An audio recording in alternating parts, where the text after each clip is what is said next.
Good afternoon. My name is Darren Goss, the President and CEO of the Coastal Community Foundation, and I'd like to welcome you to one of our donor education series panel discussions on facing the eviction crisis in South Carolina. Joining me on the panel this afternoon are several people that I know you will have much interest in hearing from in just a little bit.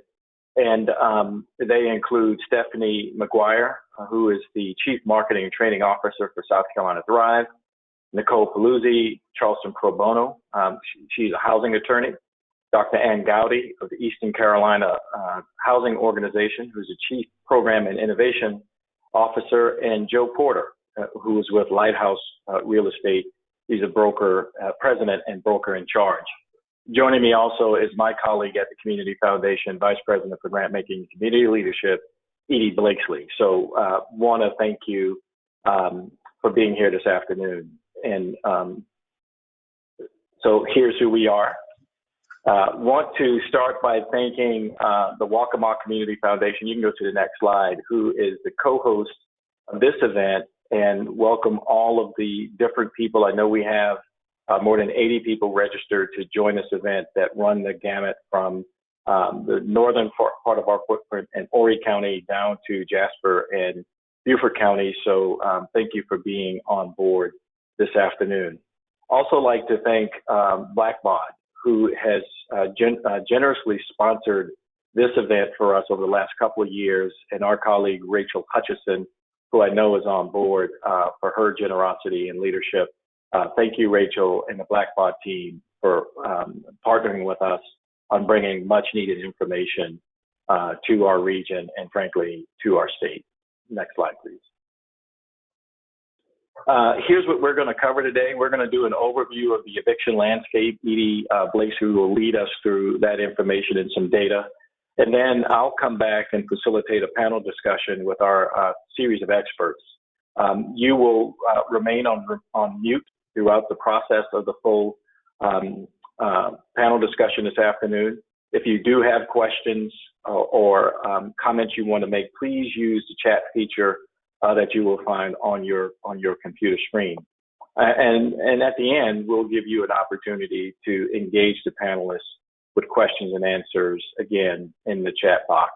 Our colleague, Melissa Levesque, will be monitoring and curating that for us, so she will make sure that you get heard and that your questions are answered.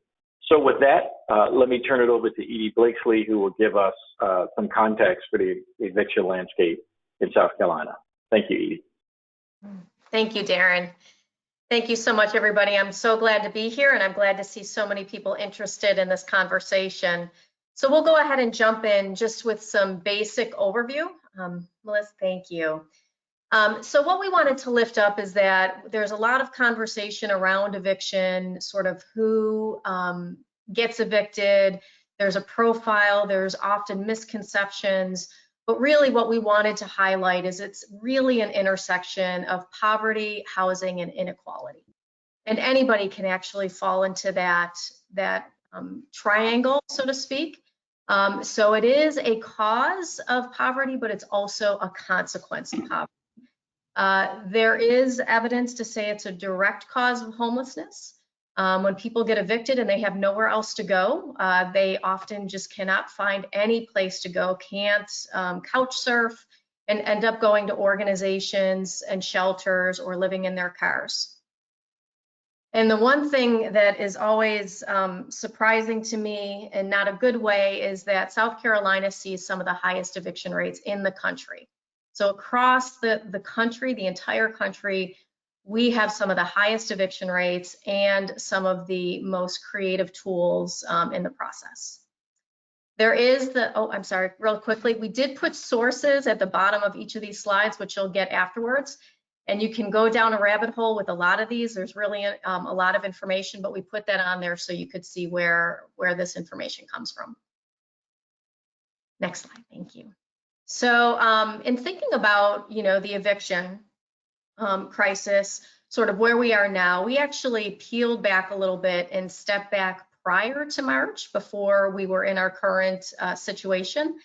And South Carolina averaged 400 to 500 evictions a day. That's not a typo, it is a day, from 2015 to 2019.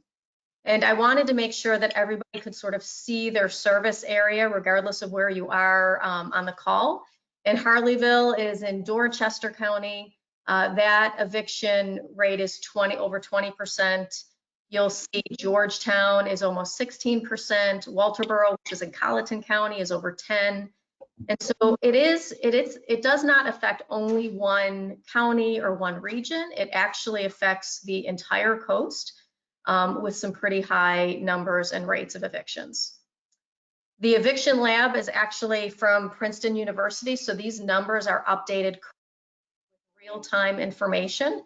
It's a very fascinating tool to go into, and you can get lost in there for minutes and hours at a time, but it does drill down with information across county and census tract. Next slide. Okay. So, you know, where we are at CCF is one of our priority areas is around affordability, affordable housing and inclusive spaces. It's also about access to economic opportunity. And the pandemic obviously has created so many pressures, has added more people to the landscape who are in need, and it exacerbates housing insecurity. So even before COVID, we had some pretty sobering statistics. Now we're even having more of that. And so nationwide, there are some estimates that between 30 and 40 million people are at risk. Again, that's not a typo, it's million, 30 to 40 million. And how that translates into South Carolina is it's anywhere between 35 to 50% of households are at risk of eviction. That's within the state of South Carolina. This comes from the Aspen Institute, where people are really drilling in and trying to understand with a little bit more granular information about what it looks like state to state, especially right now in the times of COVID. Next slide. So we have talked a whole lot at CCF and other places, Waccamaw, with a lot of constituent groups about, so what are the estimates? What do we think we're going to see? And we're in a position right now, there is a continued moratorium on evictions through the end of the calendar year with some caveats. But really, you know, what is it going to look like? How many people, how many families, how much money is needed? And that's part of the conversation. That's part of the reason for the conversation today. So I want to make sure we get to our panelists. But as Sheffield Webb on our staff said, it's sort of like the hurricane cone of uncertainty. We know it's going to hit. We don't know how broad or wide. We know that it's going to hit renters and homeowners alike. There is a lot of uncertainty and chaos. The USA Today, in an article earlier, said more than 6 million households missed their rent or mortgage payment in September alone. So we know it's coming. We know that there's going to be a lot coming down the pike, especially as January rolls along. And we want to make sure that people aren't evicted, adding to the homelessness crisis, that we figure ways to bridge and to help people along so that they can stay in stable housing, because that's the best thing that we can do that for them at this point. Next slide. So we put this up to test your eyesight. Teasing. This is a flow chart. Again, we will make sure you see it after today's call, but this is the eviction flow chart. So the first box is somebody files, and you'll see like there's all these little decision points. It's the decision tree. It's a pretty lengthy process, but this is what it looks like in South Carolina. And we of course have folks on the call who will be able to explain it with a little bit more detail, and you don't have to strain your eyes. Next slide. Okay.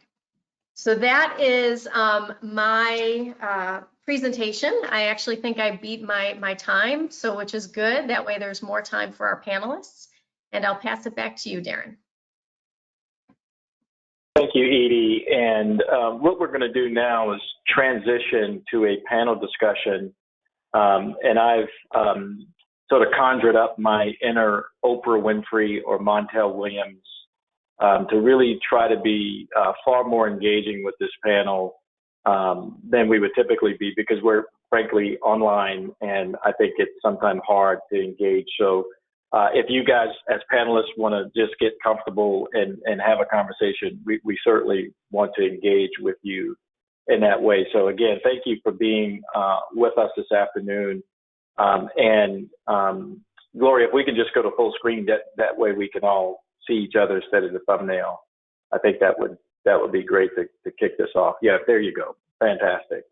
And so I really want to start, and we do this as a part of what we do at CCF when we check in with the team or the staff, and sort of ask you guys how you're doing. I mean, you're on the front lines in many cases, either providing services, responding to services as it relates to the eviction crisis. But in general, COVID-19 has disrupted the way you probably do business. And so, and by way of introducing yourself and your organization, if you just take a couple of minutes and tell us how and to what degree, if any, has COVID-19 affected your business, what you're doing, how you're doing it, as we start to engage in this conversation. And Stephanie, you're in the middle of my screen, so we'll start with you. Okay, awesome. Thank you so much, Darren. Can everyone hear me? Yes. Great. Well, I'm Stephanie Mcguire. I'm Chief Marketing and Training Officer for SC Thrive, and COVID has definitely affected how we do business. We have not stopped pre and post COVID or throughout COVID. We are a statewide nonprofit organization that really focuses on bringing resources or filling the gaps or closing the gaps to access to resources, whether that's healthcare, physical, financial resources, to help people in South Carolina get their needs met. So we have over 300 partners across the state of South Carolina. Some of my friends are here on this panel. But as it relates to COVID, you know, we do a lot of statewide outreach in person on different social services, such as the Healthy Connections Medicaid program, SNAP outreach, long-term care. And so COVID totally halted all of our in-person outreach. We had to shift more to digital outreach and doing more education via our social media. All of our staff had to work remote. So, and in the midst of all of that, we bought a building. And so having to, in the middle of this pandemic, shift to our technology, our trainings, our staff, our systems, our phone lines, all of that in a short period of time has really been an opportunity, but also a challenge. But we're really excited. And then we also added on our rental assistance program through COVID-19. So hope that answers that. Thank you, Stephanie. And I'll just go down on my screen. Joe Porter, thank you and welcome for being here. Thank you, Darren. So I am Joe Porter, work with Lighthouse Real Estate. One of the things we do in the Charleston area is we manage affordable housing and develop affordable housing. My average tenant is low income, about 65% of the area median income, and we charge no more than 30% for rent. Locally, we're invested in 50, 60 rental properties in the area. And COVID has certainly changed our protocols, our procedures, and the way we go about our business. However, the demand for affordable housing has been ever present and even more so now. So we continue to navigate that the best we can. Thank you, Joe. And Ann. Can you hear me now? We can hear you. Hey, y'all. Thank you for having me today. My name is Ann. I serve as the Chief Programs plus Innovation Officer with Eastern Carolina Housing Organization, or ECHO. And what we do is we create opportunities for our community members who are experiencing a housing crisis to find a place to call home. And we do that through breaking the cycles of homelessness through our housing programs and services. We also have some special programming for veterans, folks dealing with substance use disorder, domestic violence, and we have a My Home Donation Center for the folks that we are serving. So How did COVID affect our organization? Well, much like Stephanie and SC Thrive, we absolutely saw an uptick and an increase with our community members in need. So we have seen on average since COVID hit a quadrupling of folks calling and needing services. So what we had to do as an agency with some COVID dollars as well, we had to increase our staff. So we have added about 16 to 18 staff members since March. We have opened a new office. So our challenge and opportunity has been making sure we can keep up with our infrastructure, supporting our team to take really good care of the community members that we are serving. So, and also I do want to share with you guys what's unique about our agency and the work that we do. We are committed for at least half of our agency team having lived experience. That's absolutely important to us. So, yep, that's the short version. Thank you, Ann. And Nicole. Hi, I am Nicole Paluzzi. I am the senior housing attorney with Charleston Pro Bono Legal Services. Our office does civil legal aid for low-income residents within Charleston County and some areas around, depending on the issue and grant. What we've seen in our practice is, again, we've expanded. We had planned expansions in place, but we also added a COVID response team. Our team has had to be very adaptable to using technology, and that is not my natural state. I've always been a little averse to technology. However, recently we've learned to do our education and outreach online using social media platforms, Facebook Live, and collaborating with the local library system to offer informational programming and education. Our agency had started working remotely during the earlier stages of the pandemic, but largely we are back open and meeting with our clients in any way that can be done safely. We are litigating cases, we are opening new cases, and we are working to address the needs associated with regular legal issues as well as special issues under COVID. So everything from family law, housing law, estate planning, and employment issues. And so, yes, we have expanded like everyone else has, and we are trying to continue to meet the needs of our community and work with our partners in collaborations to try and address these new novel issues that are coming before us. Thank you, Nicole. And it clearly, as a nonprofit organization or people doing work in this space, I think everyone on this call tuning in this afternoon would agree that COVID-19 in general has been very disruptive in ways that frankly have caused us to be creative. Certainly, we had a education seminar a few months ago about adaptive and resilient leadership. So there's resilience in what I've heard you say.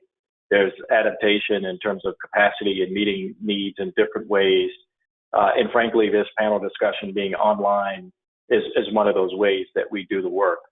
As we get deeper into the pandemic and think about the health risk crisis, the education challenges, if you have young children, you realize that that's a challenge. Those things seem to be on the surface, sort of top of mind, number of cases, education challenges, so forth and so on. Not so much on the top of mind, at least from what I understand in South Carolina or have heard, is this impending eviction crisis. Recently, back in September, there were 7.1% or 3.37 million homeowners who missed their mortgage payments in those months and in that month. And some of this may be, frankly, to folks on this call, an invisible crisis. It's not the same as a hurricane that we can prepare for, maybe because we see it weeks in advance. This may hit us all at once. And so I wonder, what are you seeing in South Carolina? Do these numbers seem right to you? Are we experiencing, frankly, maybe a Q1, Q2 next year surprise? You guys can take that in turn if you'd like, or who wants to weigh in on this first? What's the reality on the ground in South Carolina as you see and do the work that you're doing right now? I'm happy to hit this please. one first. I litigate these types of issues. When people come to our office with a housing issue, it's usually because they've already been served that eviction. So I am seeing people when they have a hearing or a dispossession imminent. I will say that the statistics and numbers that were presented in the slideshow, those are accurate for the eviction data. You know, in my county, in Charleston County, in the city of North Charleston, 16 out of 100 tenancies resulted in an eviction. And that was in 2016, 2017, well before the pandemic. Now we are having our courts notify us that they have plenty of filings that are being held on the CDC eviction moratorium declaration of hardship for January, where we are anticipating unprecedented numbers of families being dispossessed for non-payment cases, where these people have had interrupted income, where they've had interrupted employment, and now they have accrued bills. We recognize that landlords are burdened as well. The CDC eviction moratorium did not carry with it the CARES Act dollars that we saw back at the initial implementation of federal assistance. So there was no stimulus, there was no forbearance on mortgage to add to that. If you weren't already covered, you didn't get any new coverage as a mortgage holder. So we are anticipating that there will not just be a record number of evictions coming in the first quarter of the year, but we are also anticipating large numbers of mortgage and other actions of foreclosure, whether it's HOA non-payments or tax seizures. So we are anticipating that this is going to hurt housing across the board. Thank you, Nicole. Stephanie. I would chime in just briefly and say I totally agree. Even though our rental assistance program was for renters, we had over 20,000 households respond when we put the information out to the public to say that we have a partnership with SE Housing to allow renters to stay in their homes. Over 20,000 people responded, and they wanted to get information on how to apply. Having said that, thousands of them were homeowners, and unfortunately they were not eligible because of the program parameters. And so I do see a great need. I see that still happening. People are still calling our contact center to find out where they can receive assistance if they are a homeowner. And our recourse is to in turn, of course, refer them to our partners at SE Housing for their COVID-19 mortgage assistance program.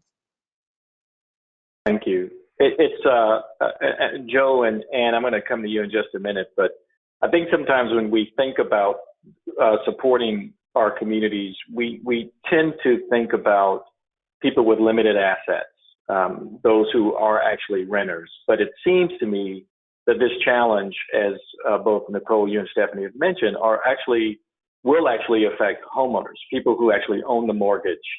And I heard a bit of the conversation a little bit earlier about the sort of the challenges that the renter may have if the person who owns the mortgage is actually in the process of default or foreclosure, and it sort of compounds the problem. And so I wondered, Joe, with the line of business you're in, and Ann, any insight you might be able to provide this group of people in terms of that perspective, the two ends of it. There's a renter, but then there's the mortgage owner, the person who actually owns the property. And what does that look like for us as we face this crisis going into the winter and into Q1 of 2021? Joe, we'll start with you. You're on mute, Joe. Unmuted. I'm unmuted. I think Nicole touched on it earlier. There's a lot of uncertainty in the market now with the upcoming quarters here, and for me, it looks like a collaboration.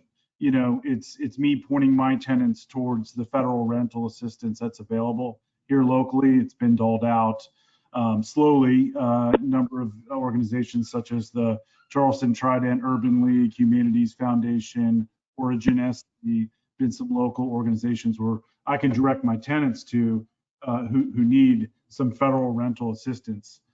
Because as a landlord, you know, the insurance, the taxes, the maintenance costs, and certainly loan costs do not cease. I have been able to take advantage of some of the federal programs, and such as the economic disaster loan and brief forbearance.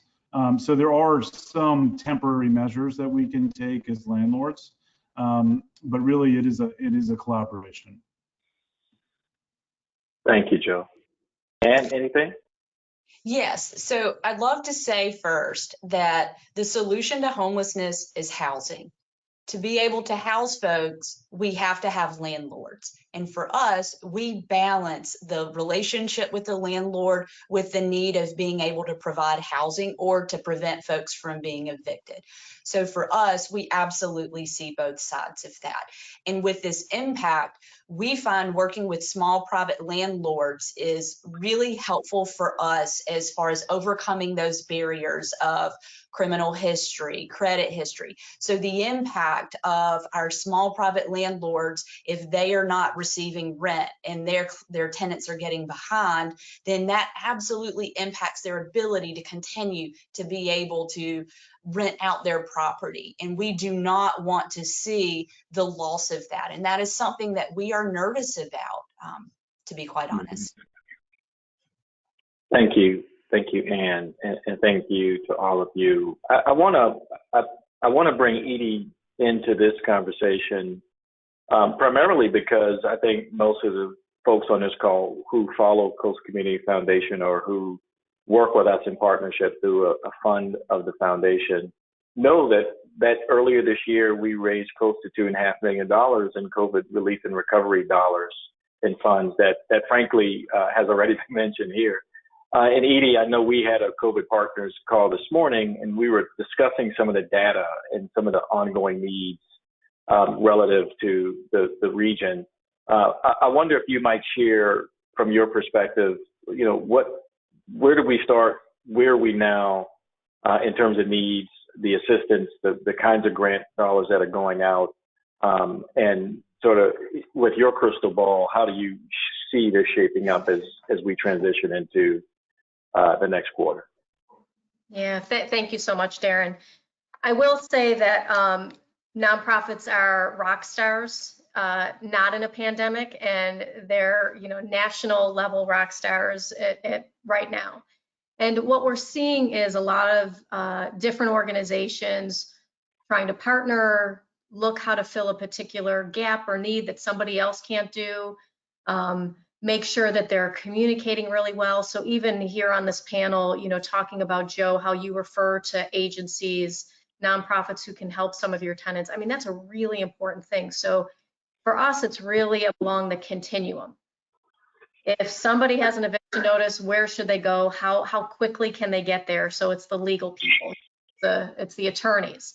You know, if somebody is behind a couple months on rent, how do they reach out? And, you know, Stephanie, your group and others, you know, if they find that they actually are living in their car out of it, like they might touch, you know, you guys in East Joe, you know, so that we're seeing that by and large pre-pandemic, there was good collaboration otherwise, but now it's that on steroids.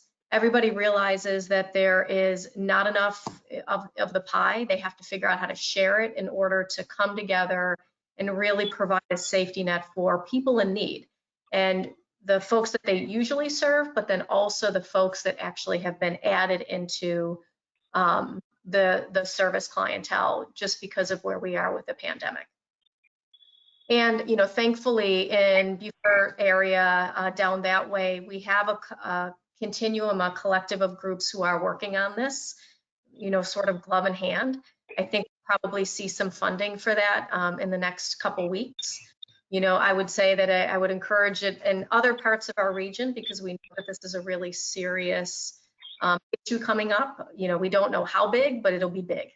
You know, I don't think it needs to be spelled out specific exactly, but you guys see it day in and day out. You know the groups that you work with. And to apply for funding is really important.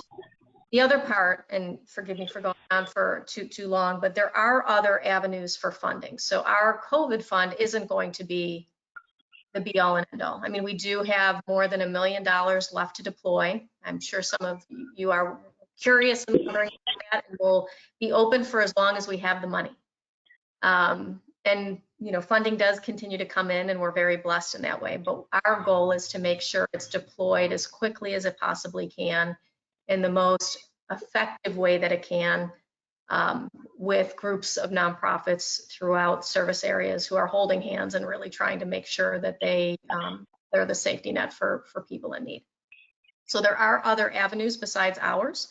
And a couple of them were mentioned as far as federal and state money that's available. There are other funders, private foundations and community foundations who are funding. So you know, up in Horry and Georgetown County, there's Waccamaw Community Foundation, there's the Bunnell Foundation. Down in the Beaufort area and Beaufort, Hampton, Jasper, and Colleton, there's Community Foundation of the Low Country. That's sort of our sister community foundation down there. There's all the United Ways in our footprint who have done an incredible job, and they've actually helped support us in so many ways. And you know, you guys on the panel and on the call. So a period there, and see if you have any follow-up for me, Darren. Yeah. Well, let's put a comma there, because I want to engage the group in discussing safety nets. You've all talked a little bit about some of the work you're doing in the partnership and collaboration with other nonprofits and obviously funders. But I wonder if there are any other safety nets, other things that we should be aware of, that the audience should be aware of, that's going on in the space to assist people from avoiding eviction. And then part two to the question is, with the federal funding and some of the funding that's going on, are you aware of any of those coming to a close soon? You know, a lot of the funding, at least I know on the broadband end, ends for the state of South Carolina CARES funding in December. So can you guys talk about that, if you will? We'll start with you, Stephanie. Go ahead. Okay, great. So yes, so SC Thrive as a whole, you know, we have this sort of internal safety net where we help with a host of different programs, such as I mentioned, the Healthy Connections Medicaid program, or SNAP, or TANF, to help people apply for these benefits. And quite honestly, through this process, many renters who have lost their jobs, or loss of income, or loss of hours, who've never had experienced this sort of issue before, where they can't, you know, they're unemployed, so they lost their benefits. Now they're having to apply for Medicaid, or they're food insecure because they can't afford groceries, and so now they're applying for SNAP. And so for our internal processes, we've been able to help with our contact center quadruple as well. You know, we've had some days where we had over 500, 600 calls per day just from individuals who are looking for assistance. And then we also have our partners as well. So we partner with the United Ways, we partner with ECHO as well, with all the foundations, you know, to make sure churches, the 14 CAP agencies, again, to make sure that there are no gaps. If there's something that we can help with, we want to make sure that those individuals get the help that they need from one of our partners. Thank you. Nicole? Yes, depending on where you are in the state, you may be in a housing court district. So while we have rental assistance, there are some wraparound services to assist with losses of income. One of the bigger programs that we are moving with is housing court, and that provides eligible individuals within a specific magistrate district the ability to meet with an attorney the day of their hearing. They get an additional piece of paper that comes with their ejectment action or rule to vacate that specifies what they need to do to seek legal assistance, to get their case reviewed, to have representation during the hearing. The numbers for represented litigants in landlord-tenant court cases shows that they are which is so much more likely to be successful. A tenant is 6% likely to prevail on an issue without counsel, 87% likely to prevail with counsel. There's just no comparison to having representation and what that can do. And it's not just getting the case won in your favor, but also negotiating a reinstatement or compliance plan, make sure that the rent is getting paid, any defects on a lease agreement are being cured, such as a breach, like an unauthorized pet, or if you have a service animal and you need to get the paperwork done to get your fair housing accommodation. These are things that can be repaired. It is a huge benefit to the people of South Carolina that we now have a housing court, that it is growing across the state. So that is a huge resource if you're in Charleston or in one of the larger cities where these courts are coming up. Thank you. Joe, Ann? I'll say that in November's ballot, there was a measure in Charleston County for the creation of a housing trust fund. And that unfortunately did not pass by 2 points. And I believe that was a big, huge missed opportunity because in Charleston County, we need about 2,600 units per year of affordable housing to be developed to meet the current demand. Currently, we're achieving less than 10% of that. And it really comes through private partnerships where you incentivize developers, landlords to provide affordable housing. And they're not going to stop developing luxury apartments unless they're provided with an incentive to do so. Yeah, thank you for that, Joe. And I want to come back to that in just a minute. But Ann, I think you were leaning in. Yes, sir. So one of the current safety nets or programs that we have is called Homeless Prevention. And it is a program that is designed to keep folks stably housed in their existing home. And when that is not possible, then we can support a move to a new home. And this program serves up to 50% AMI of the county someone lives in. And we've worked hard to ramp up if someone is not eligible to refer out to other programs like earlier SC Thrive or any other local programs as well. Another safety net we use is we service SC Thrive Hub, so applying for benefits. And also with South Carolina DSS with their homeless childcare voucher program, we also serve as a liaison and a site, even virtually right now, to help folks where a barrier to employment, to have income, to stay in their apartment is childcare. Yeah, thank you for that, Ann. And I want to hit 2 points really quickly. One is, we've been having this conversation now for almost 40 minutes, and I think we've talked about eviction sort of openly, but I don't know if we've really addressed adequately why people might get evicted pre-COVID and now, because it's been a challenge. And so for the person on this, in the audience who might wonder, why would someone put themselves in that position in the first place? What's your response or answer to why actually people are getting evicted? Obviously, this was a challenge pre-COVID. It continues to be a challenge and will be, we think, a big challenge in the next several months. Can you give us some quick, short reasons why? Sure, I'll jump in. I think for me, what we've seen is the number one thing is insufficient income. People just either do not have the income, or even if they're working, they're underemployed. And so they don't have enough money to meet their needs, to pay their bills. Other things that we've seen is a lack of having an emergency savings account. If someone had $500 to $1,000 in an emergency savings account, this would have helped tremendously with easing the burden through this pandemic. And so one of the things that SC Thrive does is we offer financial wellness trainings, now virtually, of course, but to help people and to challenge them to have that emergency savings for when it happens. It's not about if, it's going to be when that emergency happens. And then finally, we have seen the elephant in the room is lack of financial management. People just have a hard time budgeting, not that they have all the resources available to them, but knowing what to do with what they have. Thank you. Anyone else want to weigh in? Yeah. Please, Nicole. I'm definitely going to agree that rent burden is the #1 reason. If you are paying more than 30% of your household income for your housing, you are rent burdened.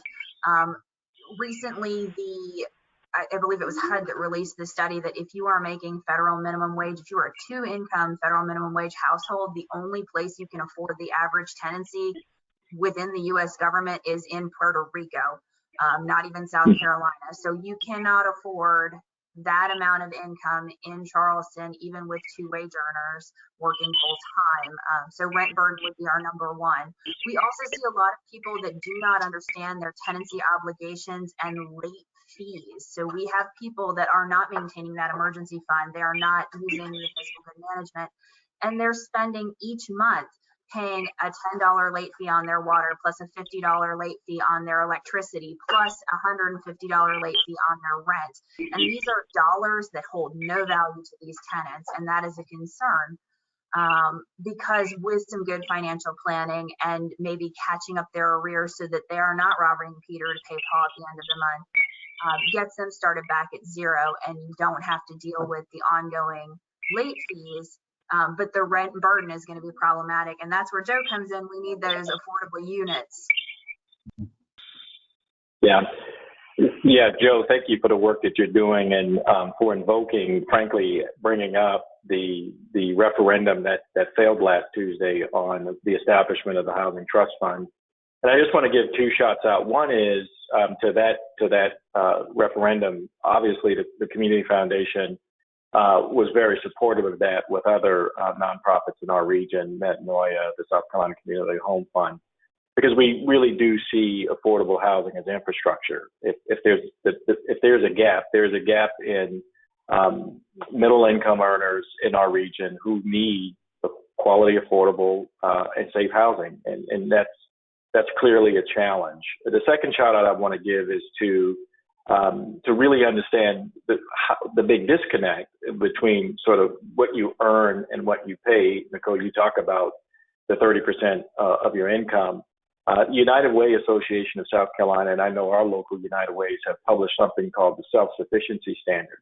And it really does take a look by county of what you need to earn in order to actually be self-sufficient, earn enough money to both pay child care, transportation, housing, all the essentials, and then maybe put a little away for savings. And so we think that's an important tool, particularly for those of you who are interested in this space, to go take a look at. I would like to transition over to maybe policy. Before I do that and get into the question, I would remind the audience that you absolutely can go into the chat box. If you have questions, please feel free at this time to put those in there. We've got about 15 minutes left, and I'm doing my best Montel, so I can keep going and engage the audience, but we really would love to hear from you if you have questions about anything you've heard today. What if any, policy is either, helping what you do, and that's, sort of long-term, or hindering the work that you do? That may be a challenge to the work that we have going on. I think as a foundation, we understand that on the front end of the work that we do, there's programmatic work and funding. We also know that needs to be complemented by good policy that actually helps produce the kind of long-term and systemic outcomes and change that we're trying to get to. So are there things that are standing in the way of the work that you're doing, or are there things that you would love to see in policy to accelerate the work that you're doing? And Joe, let's start with you. Okay, I can, and I know Nicole can speak to this as well. I would say the way eviction is used as a debt collection tool here in Charleston County, you might be surprised that I can go to the magistrate court after 14 days, pay $40, and start the eviction process. And a lot of,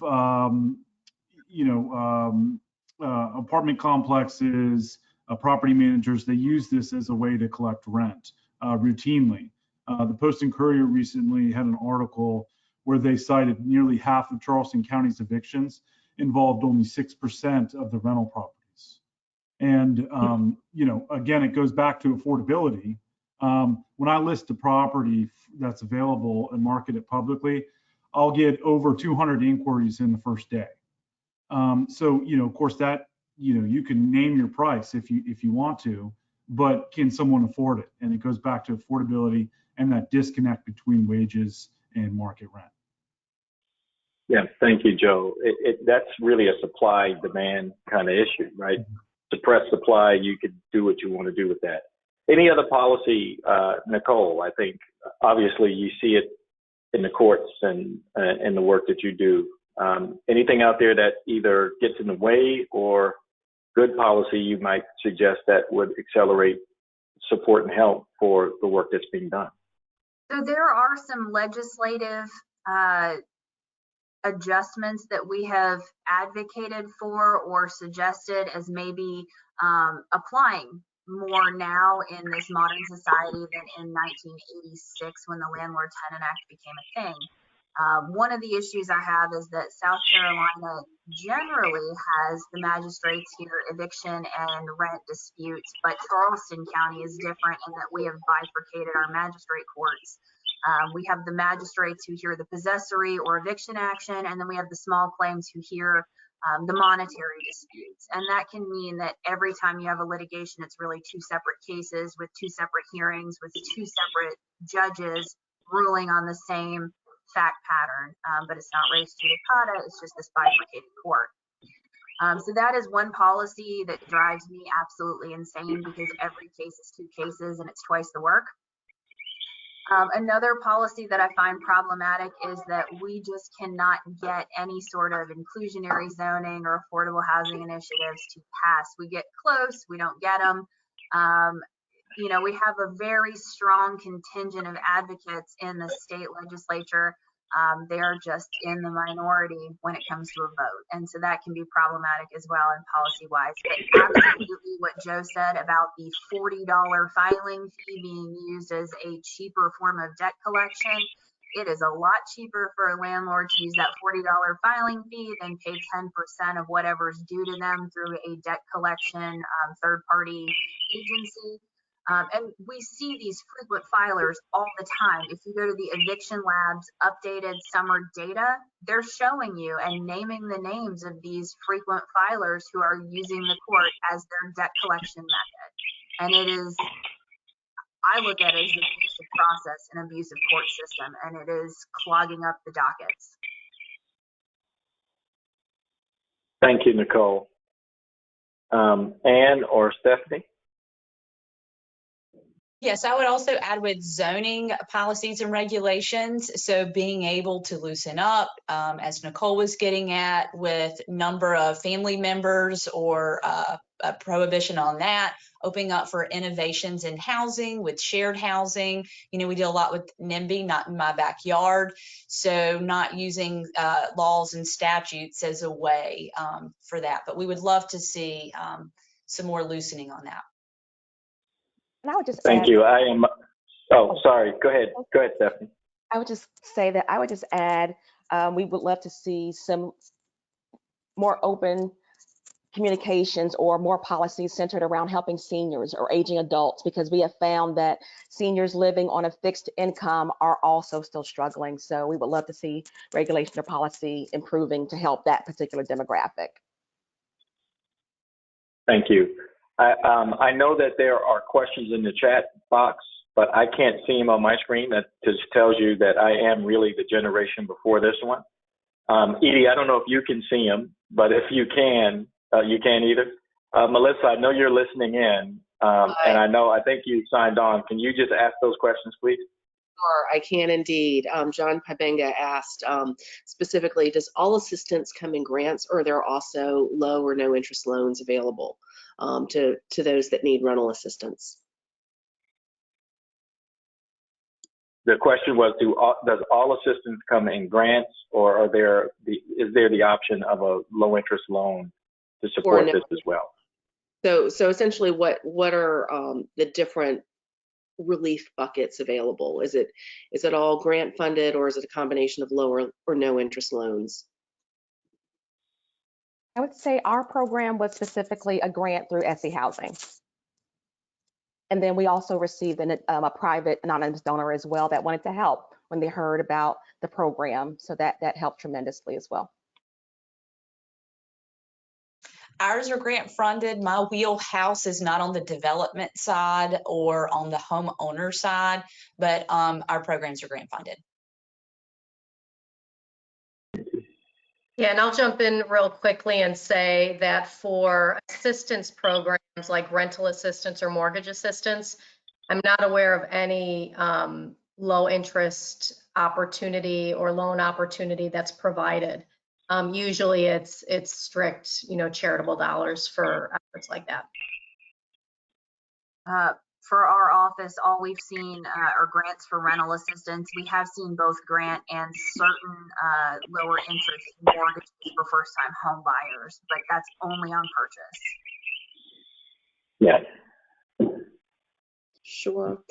I have a couple other questions. One is somebody that has more of an advocacy related question and was asking, are there plans in place to look at the South Carolina General Assembly or Congress about additional assistance legislation, just in terms of seeing what's happening, just kind of what the lay of the land is from an advocacy standpoint. I'm going to go ahead and toot the horn of the legal aid attorneys across the state. I'm just one of a number, but there are dozens of housing and civil legal aid attorneys who collaborated on a number of letters, petitions, requests for guidance, requests for assistance to the governor, to the legislature, to specific committees, to the state Supreme Court to try and get either extension of protective moratoria or allocations of dollars, or at least to get our voices heard and understood what it was we were facing. We had some limited support from the state judiciary. Thank you, Nicole.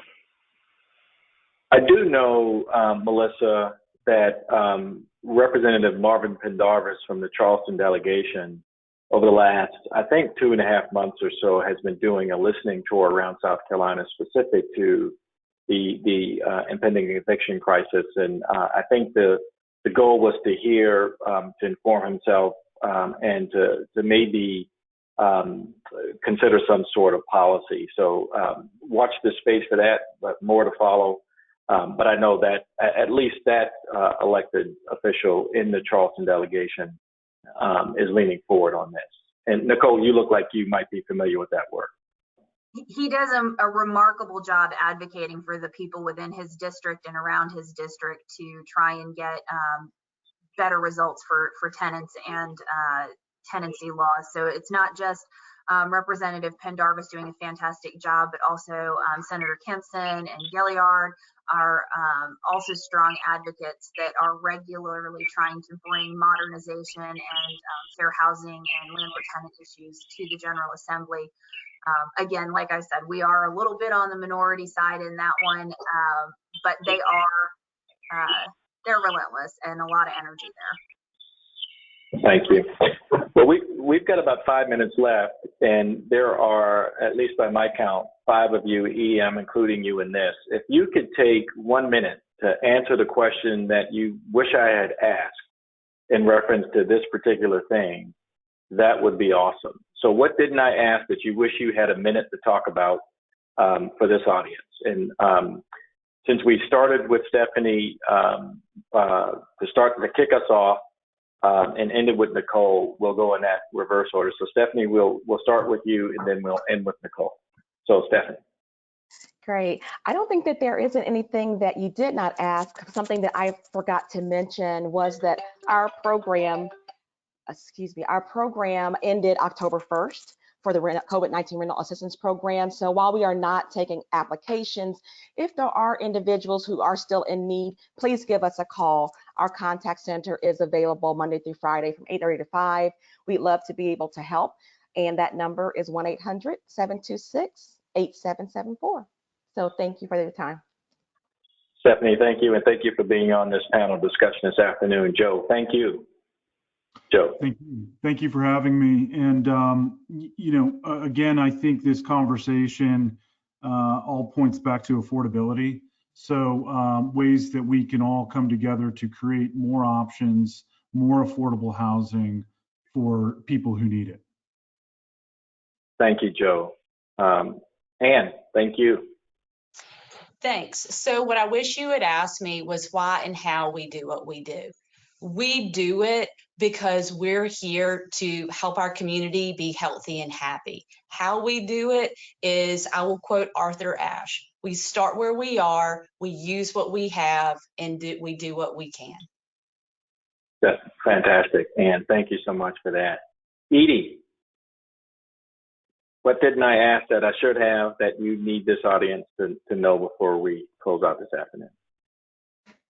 Two things. One is that this affects everybody. If it doesn't affect you personally, it affects somebody in your sphere, in your church, in your neighborhood, in your grocery store, in the nail salon. It's all over the place. And the second thing is there are always ways that you can get involved, even if you work at a nonprofit.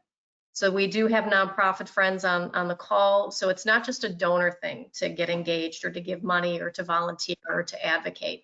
It's all of us. We all can do this. And if we're at a nonprofit, we can work with our fellow nonprofits, or we can take advantage of some opportunities for messaging and coming together around it. And Emma agrees with the dog. Yeah, I think the dog is saying yes. Emma is saying yes. Okay.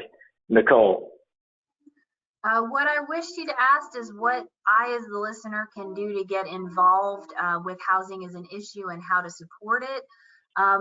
First off, being an educated listener and participant in your community, make sure you respond to those community needs assessments, those surveys on how the CDBG funds should be spent and allocated, how those CARES Act dollars should be funded and who should get them. So participate as a citizen. And additionally, if you are facing an eviction, make sure you're calling 211 to get connected with a legal service provider. Make sure you're calling 211 or whomever to get connected with rental assistance. And if you are in Charleston County, you have a housing issue or a legal issue whatsoever in the civil arena, charlestonprobono.org is where you can find our application, or you can call and do a phone application. We are English, Spanish, and now Portuguese as well. Thank you, Nicole. And so we will leave it there. Again, let me just thank Nicole, Ann, Joe, Stephanie, and Edie for all of the great information. We appreciate everyone who was on the call. If you want more information, please, they've given great resources. And then once again, I'd like to thank Blackbaud for sponsoring this series of donor education and your great partnership with not only the Coastal Community Foundation, but the broader Greater Charleston area as well. So thank you for all your work and all your support.